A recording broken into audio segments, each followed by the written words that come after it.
Vamos então para a nossa última aula sobre prosperidade bíblica. Que Deus espera que até aqui o Senhor tenha falado fortemente ao seu coração, que o Senhor tenha trago alinhamento ao seu coração, assim como Ele trouxe no meu. E eu queria falar com você sobre a última lei da contribuição, né? Nós estamos aqui falando sobre elas e essa que eu quero falar com você, né, que fala que é segundo a capacidade de cada um. Então, se você está anotando, você pode colocar a quarta lei da contribuição, né, é segundo a prosperidade, segundo a capacidade de cada um, né? Algumas pessoas, a gente terminou a nossa última aula falando sobre mordomia, né? Sobre o fato de nós como mordomos termos que prestar contas diante de Deus. E eu vejo muitas pessoas que muitas vezes ficam com medo dessa prestação de contas diante de Deus, porque elas muitas vezes não se veem capazes de lidar com aquilo que Deus confiou para elas. Mas Deus em sua sabedoria, Deus em sua justiça, Ele nunca pedirá algo de você, querido, que você não esteja apto e pronto, ou que você não seja capaz de desenvolver. Se o Senhor confia algo a você, é porque Ele sabe que você tem plenas condições de desenvolver aquilo que foi confiado a você. Tem uma parábola, né? Uma passagem que vai falar sobre o Senhor que confia aos seus servos, né? A parábola dos talentos. E ele confia ali aos seus servos, né? A um ele dá 5, outra ele dá 2, a outra ele dá 1, né? Ele sabia o que ele poderia dar para cada um. O Senhor, ele sabe o que ele pode confiar a mim e a você. O Senhor, querido, Ele sabe até onde você consegue ir, Ele sabe até onde você está pronto para ir. Primeiramente, querido, Deus sempre nos dá algo, né, de acordo com a nossa capacidade, Ele vai nos confiar. Ele não vai exigir algo de você que você não seja capaz de dar para Ele. Talvez com seus olhos você ache que é grande demais, mas se Ele te confiou, é porque você tem capacidade de corresponder e de desenvolver aquilo que foi confiado a você. Abre sua Bíblia comigo em 2 Coríntios capítulo 3, versículo 4 e 6. 2 Coríntios capítulo 3, versículo 4 e 6. A palavra de Deus, ela diz assim: e é por Cristo que temos tal confiança em Deus. Não que sejamos capazes, por nós, de pensar alguma coisa como de nós mesmos, mas a nossa capacidade, ela vem de Deus, o qual também nos capacitou para sermos ministros de um novo pacto, não da letra, mas do Espírito, porque a letra mata, mas o Espírito ele vivifica. Então, esse texto fala de uma pessoa que não tem capacidade em si mesmo, né? A capacidade daquela pessoa não está nela mesma, mas está em Cristo, né? Mas fala de uma capacidade, querido, que vem de Deus. E algo que nós precisamos entender, né, é que quando nós falamos sobre nossa capacidade, não é que você vai olhar para você e vai falar assim, não, porque eu sou capacitado. Não é sobre isso. É sobre o reconhecimento de que toda capacidade, ela vem de Deus. Tem hora que com os seus olhos você vai se ver incapaz, mas com os olhos de Deus você vai se ver capaz. Porque graça não é para os perfeitos. Graça é justamente para os imperfeitos. Quem é perfeito não precisa de graça, mas quem é imperfeito, quando aceita a realidade da graça, escolhe olhar com os óculos da graça, né? Ele então desfruta desse favor imerecido de Deus. Favor imerecido não é para quem merece, é justamente para quem não merece, né? Então a graça de Deus, ela está sempre disponível para nós.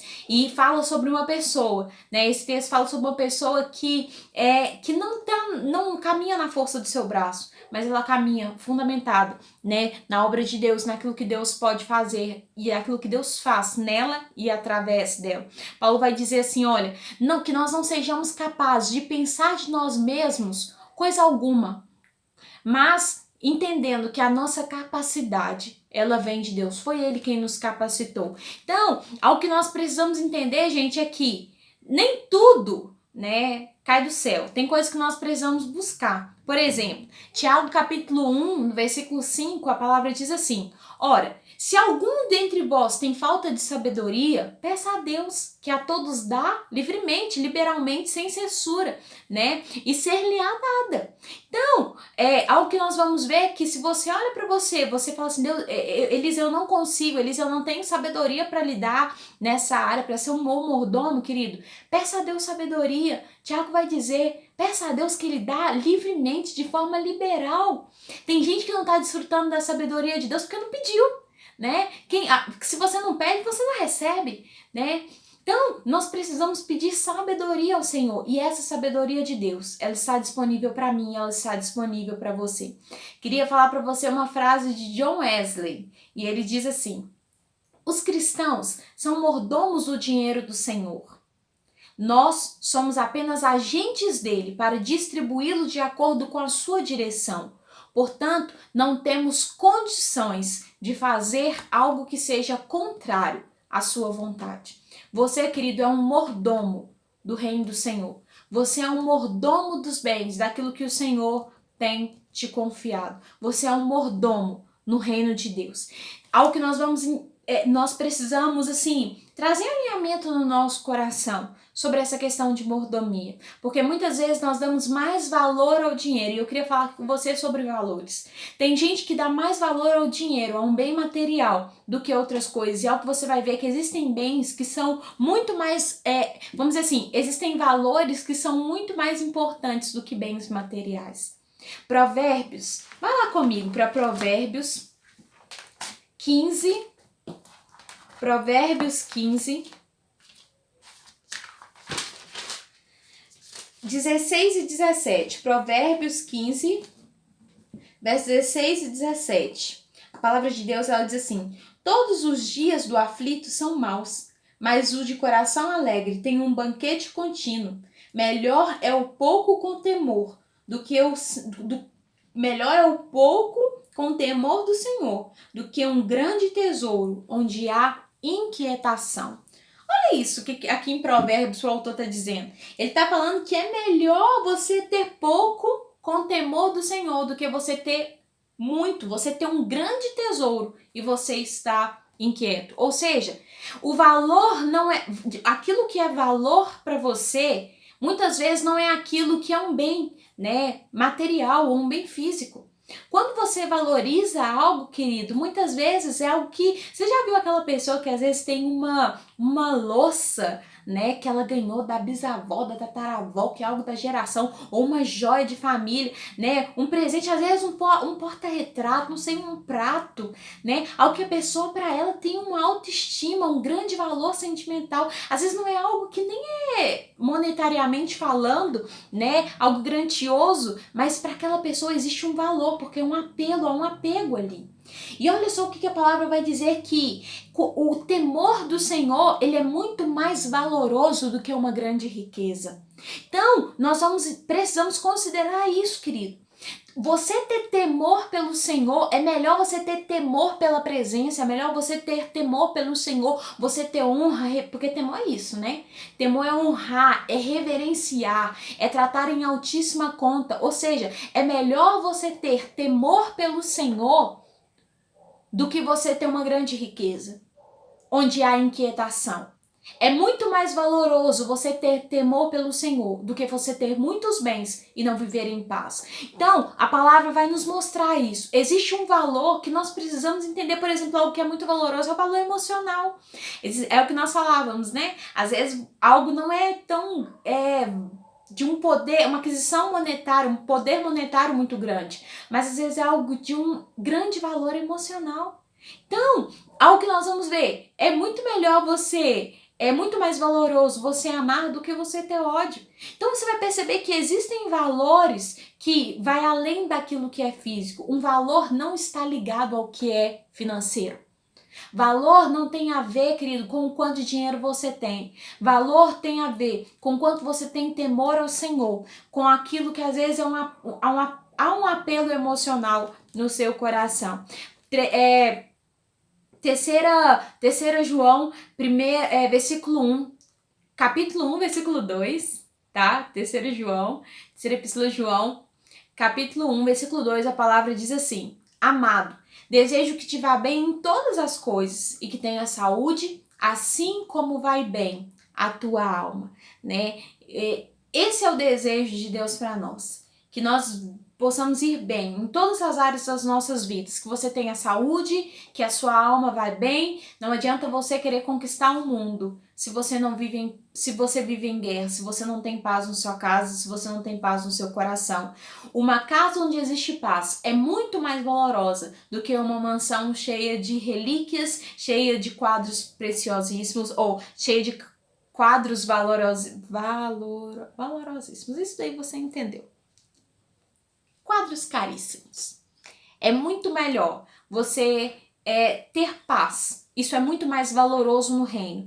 Prosperidade no reino é uma pessoa que tem paz no seu lar. Não é uma pessoa que tem grandes bens ou grandes riquezas, mas é uma pessoa que tem paz. Então, nós vamos ver que essa realidade, querido, está disponível para nós. Nós precisamos aprender, entender e ter esse lugar de contentamento em Deus. Porque tem gente que só atribui que a vida dela é uma vida de valor se ela tem bens e riquezas. E nós precisamos aprender a viver o contentamento no Senhor. E para nós terminarmos esse tempo, né, nesse último tempinho aí da nossa aula, eu quero falar com você sobre contentamento. Porque não tem como nós falarmos de prosperidade sem nós falarmos sobre contentamento.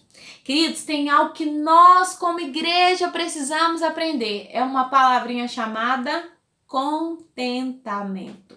Como que isso é uma dificuldade para as pessoas hoje em dia? Como as pessoas têm dificuldade em aprender sobre contentamento?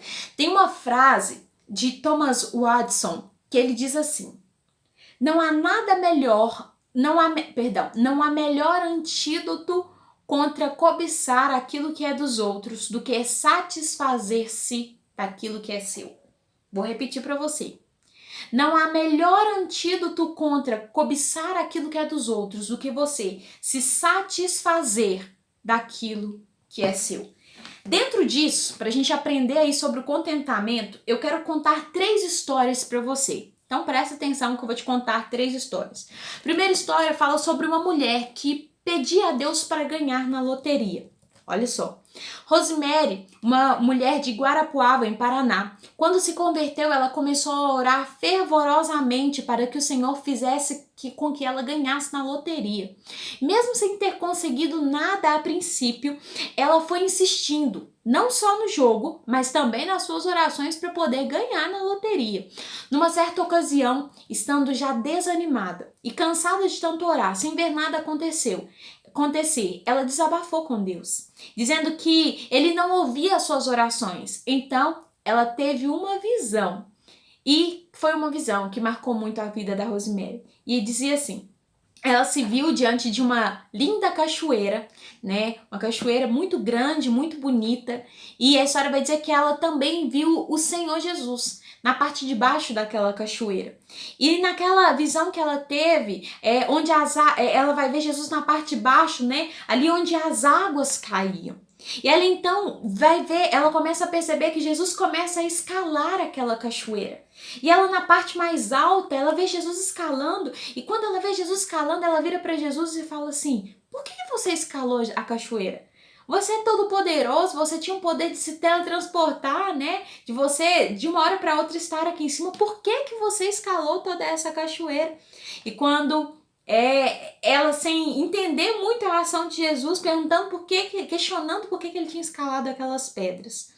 Num piscar de olhos, sendo que no piscar de olhos ele poderia estar ali. Então, o Senhor, ela vai dizer: o Senhor é Deus. Ela vira para ele e fala: por que você escolheu subir? Né? E então, Jesus olha para ela. Jesus olhou nos olhos da Rosemary e disse para ela, de uma forma muito amorosa, de uma forma muito paciente, ele diz para ela: subir com o seu esforço próprio é muito mais gratificante. Experimente. Depois dessa visão, então, gente, Rosemary entendeu, né, no seu espírito que Deus falava acerca da questão de jogar na loteria. Ela entendeu em Deus aquilo que Deus queria para ela, que é muito melhor uma pessoa subir com esforço próprio na vida do que ela simplesmente alcançar algo de uma hora para outra. É muito mais gratificante quando você sabe que você batalhou para estar ali, que você se esforçou para estar naquele lugar. Tem uma segunda história que eu quero contar para você. Fala sobre um homem que ganhou uma herança. E a história diz assim: Mário, 50 anos, pai de 3 filhos, casado com Madalena há 25 anos. Toda a sua família mora hoje numa fazenda localizada no estado do Mato Grosso do Sul, que foi herdada pelo seu pai. Na época, o pai dele deixou a fazenda para ele e havia um pouco mais de 3.000 cabeças de gado.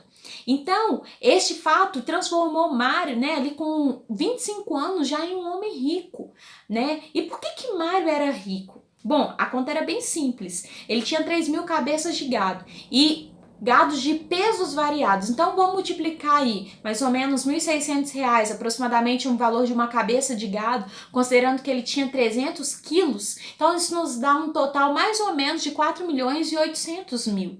Então, nós podemos concluir que Mário ele era um homem rico. Ainda podemos incluir nessa conta a propriedade, nós podemos concluir a fazenda, em si, os bens, os carros, o imóvel, os implementos rurais, os tratores que ele tinha ali. No entanto, com 50 anos de idade, Mário possuía as mesmas 3.000 cabeças de gado que haviam sido deixadas para ele. Obviamente que ele vendeu, bezerros, ele criou mais cabeças de gado, mas hoje, depois de 25 anos após a morte do seu pai, ele continuava tendo as mesmas 3.000 cabeças de gado.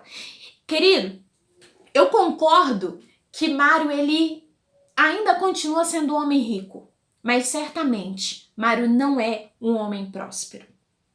Ele continua naquele lugar de mesmice, ele não conseguiu prosperar. Então você fala assim, Elisa, mas ele tinha muito dinheiro, ele tem muito dinheiro, ele é rico. Ele pode ser rico, mas ele não foi um homem próspero.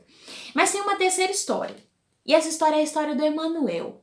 O Emanuel também tem 50 anos de idade. Ele é casado, pai de 2 filhos, os quais estão concluindo seus cursos superiores, e um deles na Universidade Federal e o outro numa universidade particular. Ele é casado com Leonor há 25 anos. Ele mora num subúrbio do Rio de Janeiro, em uma casa própria equipada com mais de 152 metros quadrados. No entanto, Emanuel teve vários empregos. Ele começou como engraxate, depois ele se tornou um vendedor, ele trabalhou em diversas áreas, ele trabalhou em uma cafeteria, onde ele adquiriu um conhecimento e ele conseguiu montar o seu próprio restaurante. É pequeno e é modesto, porém com 4 funcionários fixos. Além disso, Emanuel com sua esposa possuem 2 carros, pagos à vista, fruto das economias feitas durante anos na sua vida. Emanuel chegou aos 50 anos, com um patrimônio financeiro muito menor do que o do Mário, conforme os padrões brasileiros, que hoje foram estabelecidos. O Emanuel, ele não é rico como o Mário, mas ele está ali na classe média, na classe, não está na classe alta, mas ele está ali na classe média. Contudo, nós podemos considerar Emanuel um homem próspero. Por quê? Porque Emanuel construiu em todo o decorrer, um patrimônio do zero. E ele foi evoluindo ao longo do tempo, a cada ano. E no decorrer de cada ano, Emanuel, ao subir cada degrau, ele prosperou. Não somente de forma profissional, não somente de forma financeira, mas também no que diz respeito à sua família. Portanto, querido, que fique bem claro que quem foi o homem mais próspero dessa história foi o Emanuel. O que nos faz ser prósperos não é o fato de nós conseguirmos algo do dia para a noite. O que nos faz ser prósperos é a nossa conduta ao longo da nossa vida. É o reconhecimento de quem é a fonte das nossas histórias. É o reconhecimento daquele quem gera em nós força, o fôlego de vida ao longo da vida. Emanuel foi um homem que ao longo da vida dele ele foi construindo ao pouco. De pouco a pouco, de forma honesta. E do pouco que ele tinha, ele foi fazendo com que aquilo crescesse e aumentasse cada vez mais. Amém, gente? Mateus capítulo 25, do versículo 14 ao 30. A palavra vai contar uma parábola. E ela diz assim, Mateus 25, do 14 ao 30. Abre lá comigo, por favor. Diz assim. Porque isso também é como um homem que, partindo para fora da terra, chamou os seus servos e entregou os seus bens.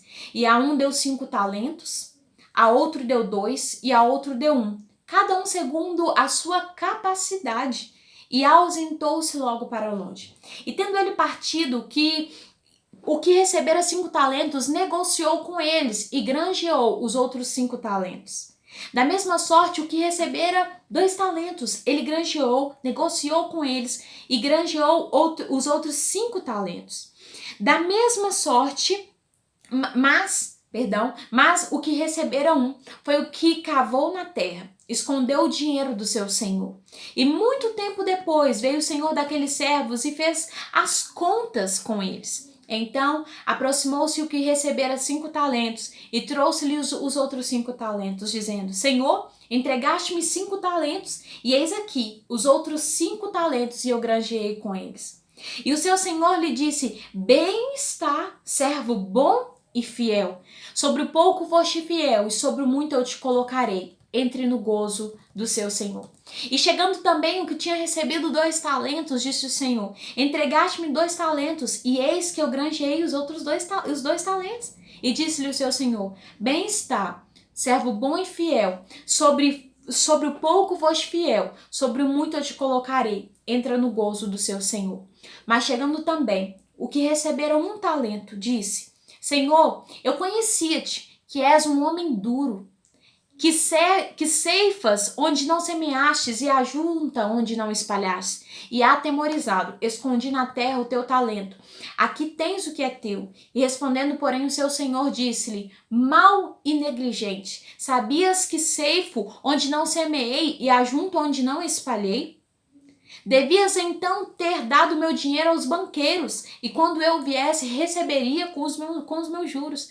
Tirai-lhe, pois, o talento, e dai-lhe ao que tem 10 talentos. Porque qualquer que tiver lhe será dado, e terá em abundância. Mas ao que não tiver, não lhe será tirado. Lançai, pois, servo inútil nas trevas exteriores, e ali haverá um pranto e um ranger de dentes. Querido, algo que nós precisamos viver é o contentamento. Tem muita gente que só espera investir no reino, fazer prosperar aquilo que Deus confiou o dia que tiver muito nas mãos. E a palavra vai falar sobre esses 3 homens, um que tinha, a ele foi dado 5, a outro foi dado 2 e a um foi dado 1. Isso vai falar sobre a forma que Deus vai lidar conosco, isso fala sobre a equidade de Deus. Sabe por quê? Porque o reino de Deus, ele não é de igualitário, ele é um reino de equidade. E equidade, querido, fala sobre a capacidade de cada um.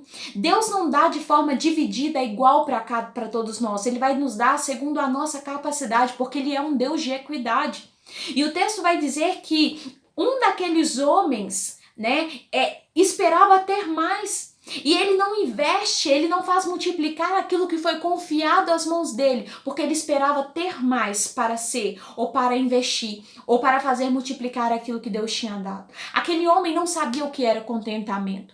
E sabe algo? Contentamento é algo que nós aprendemos. Paulo, lá em Filipenses, e eu queria que você fosse lá para Filipenses comigo. Filipenses no capítulo 4, no versículo 10. Ele vai nos ensinar a respeito do que é o contentamento. Sabe, Paulo vai mostrar que essa virtude precisa ser desenvolvida em nós. Vai lá comigo. Filipenses capítulo 4, no versículo 10. A palavra diz assim: Ora, muito me regozijei no Senhor, por finalmente reviver a vossa lembrança de mim, pois já vos tenho lembrado, mas não tinha oportunidade. Não digo isto como por necessidade, porque aprendi a contentar-me com o que eu tenho. Sei estar abatido e sei estar em abundância. Em toda maneira e em todas as coisas eu estou instruído, tanto a ter fartura como a ter fome, tanto a ter abundância como a padecer necessidade, porque eu posso todas as coisas naquele que me fortalece. Todavia fizestes bem em tomar parte da minha aflição. Paulo, ele vai falar sobre contentamento. Querido, contentamento é algo que você aprende. Contentamento, eu não vou mentir para você e falar assim, que amanhã você vai olhar para a necessidade e falar assim, estou feliz, estou pleno. Não é isso. Contentamento, querido, é algo que o cristão aprende. Paulo vai dizer que eu aprendi, a estar contente, a contentar-me em toda situação. Contentamento não aparece em seguida que você nasce de novo. O contentamento, ele precisa ser aprendido. E quando nós analisamos esse texto, né, Paulo ele vai falar, ele vai mostrar que ele aprendeu a estar contente em toda situação. Nós precisamos considerar qual foi a circunstância em que Paulo escreveu esse texto. A palavra vai dizer que ele estava em uma prisão, Paulo estava encarcerado, e ele mesmo em meio a uma prisão, ele vai dizer assim: eu aprendi a estar contente em toda e qualquer situação. Isso fala, querido, que nós como cristãos, eu acho lindo que ele vai terminar aqui dizendo, né? Ele fala sobre aquilo que nós cristãos precisamos experimentar. Ele fala assim: eu posso todas as coisas naquele que me fortalece. Paulo, ele aprendeu o que era contentamento. Querido, isso não era algo que ele possuía no início da caminhada dele, mas é algo que ele aprendeu a desenvolver. Sabe o que é contentamento? É você literalmente estar comendo arroz com ovo dando glória, mas você está também comendo caviar dando glória a Deus. Porque contentamento não tem a ver com uma necessidade, contentamento tem a ver com um lugar onde nosso coração está em Deus. Contentamento tem a ver com você reconhecer o caráter de Deus. Só vive o contentamento quem conhece o caráter de Deus. Quem conhece a fidelidade de Deus. Sabe por quê, querido? Deus, ele é fiel apesar das circunstâncias que estão ao nosso redor. Sabe que tem vezes que Deus permite nós passarmos por necessidades para que a gente entenda e conheça a fidelidade do Senhor? Porque infelizmente muitas vezes nós só aprendemos em meio a circunstâncias adversas. E algo que a palavra vai nos mostrar, que ele é fiel, independente das circunstâncias, porque nada é impossível para ele. Tem pessoas que deixam de orar, tem pessoas que deixam de ser gratas a Deus, porque estão passando por uma necessidade. Eu já vi muito crente que fica com raiva de Deus, que fica bravo com Deus, que não quer mais buscar a Deus, que deixa de ir à igreja, porque muitas vezes fala assim: se eu sou crente, se eu sou cristão, por que eu tô passando por tal necessidade? Por que tem tanta gente passando fome? Por que existe tanta miséria no mundo? Querido, o próprio Jesus disse que haveriam pobres no mundo, que haveria miséria, que haveriam necessidades no mundo. Mas a questão não é aquilo que eu tenho como os bens materiais, a questão é o quanto Deus ele é o centro das nossas vidas e o quanto nós reconhecemos isso.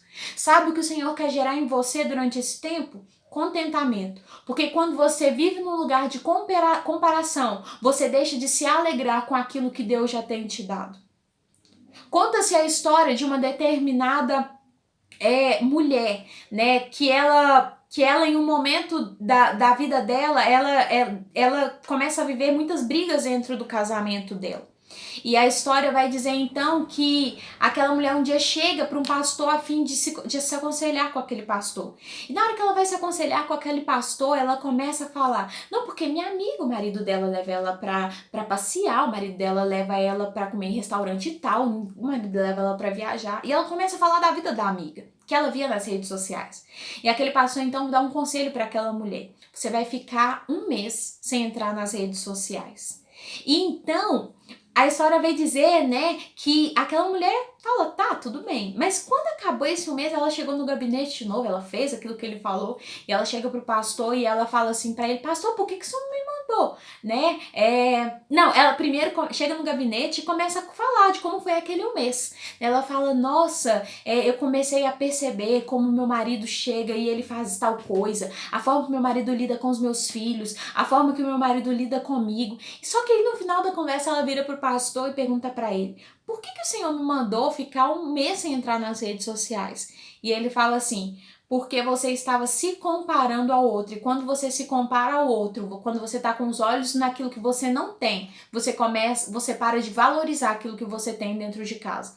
Ela não sabia que aquela amiga dela estava passando por sérios problemas no casamento, mas ela estava fazendo aqueles posts como uma forma de autoafirmação. O pastor sabia o que estava acontecendo, mas aquela mulher, ele faz justamente aquilo para que aquela mulher percebesse aquilo que era tão valoroso para ela, mas porque ela estava com os olhos naquilo que era externo. Ela não desfrutava daquilo que ela tinha em casa. Ela poderia não viajar igual a amiga dela viajava, mas o que ela tinha dentro de casa era muito valoroso. Então, se tem algo que eu e você precisamos aprender durante esse tempo, é o contentamento. Querido, algo que você precisa ter clareza no seu coração é que o Senhor, Ele é fiel a você, independente das circunstâncias.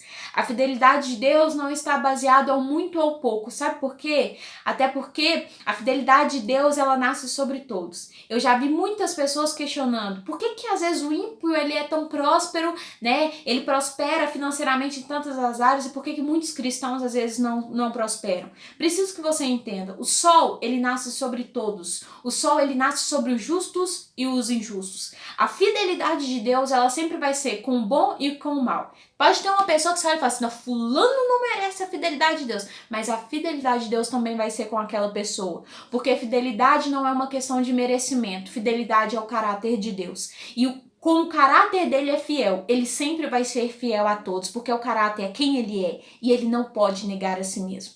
Quando você entende que Deus não te dá nada maior do que a sua capacidade, quando você entende aquilo que a palavra diz sobre você, quando você entende o caráter de Deus, você é capaz de se contentar em toda e qualquer situação. Por quê? Porque aquilo que Deus te dá é justamente aquilo que você precisa para viver e para sobreviver e para cumprir o propósito dele para você.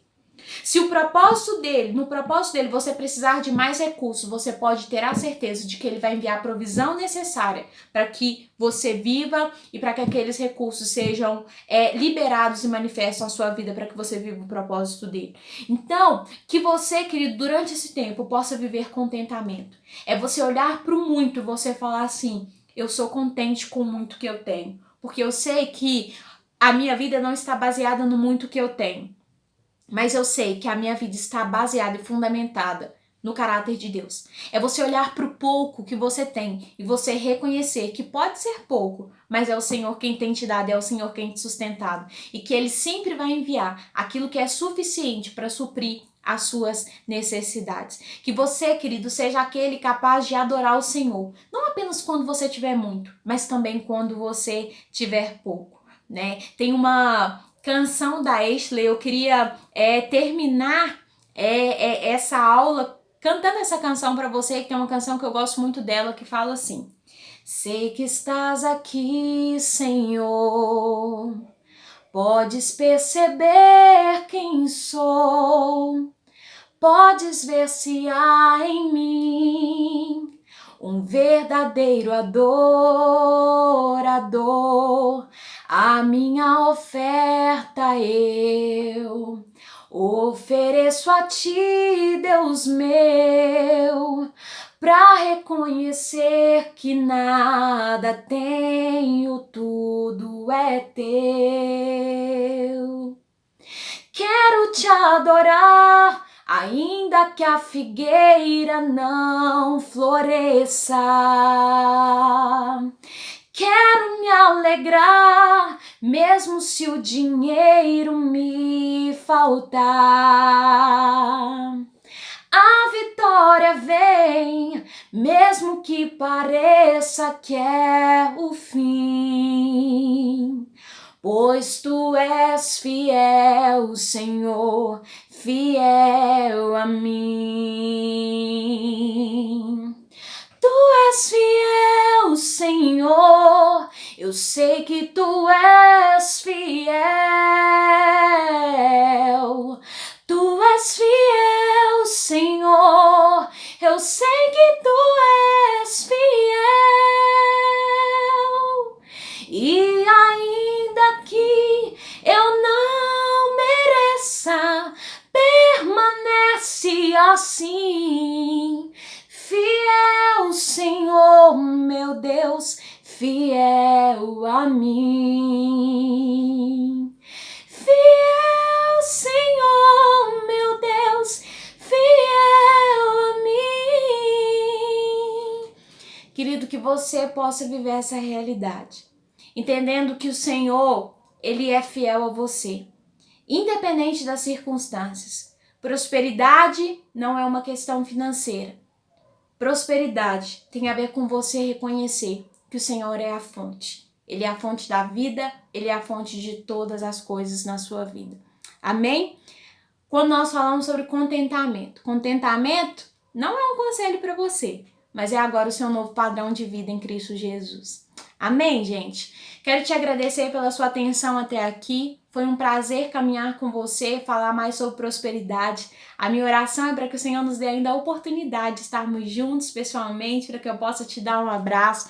E eu quero te conhecer mais, então eu vou enviar para vocês um conteúdo dessa aula, vou enviar para vocês um PowerPoint, uma apostila dessa matéria, para que possa acrescentar ao seu coração, que você estude, hein? Por favor, em nome de Jesus, amém, igreja. Mas que você possa ser acrescentado no conhecimento de quem Deus é. Um beijo no seu coração, que Deus te abençoe e que você possa ser conhecido como alguém que é próspero, segundo a palavra de Deus. Deus te abençoe.